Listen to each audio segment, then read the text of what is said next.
রোজাদারের দোয়া ফেরত দেওয়া হয় না। দোয়া কবুল হওয়ার অন্যতম একটা অস্ত্র হচ্ছে রোজা রেখে দোয়া করা। কেমন করে ফেরত দিবে? আল্লাহর জন্য আমরা না খেয়ে আসি, তাই না? আল্লাহ পাকের মায়া হবে না, দয়া হবে না?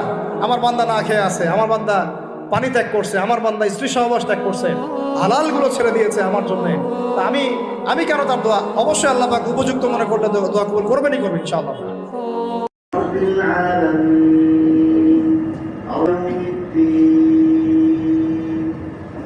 إياك نعبد وصحب إبراهيم وموسى الله أكبر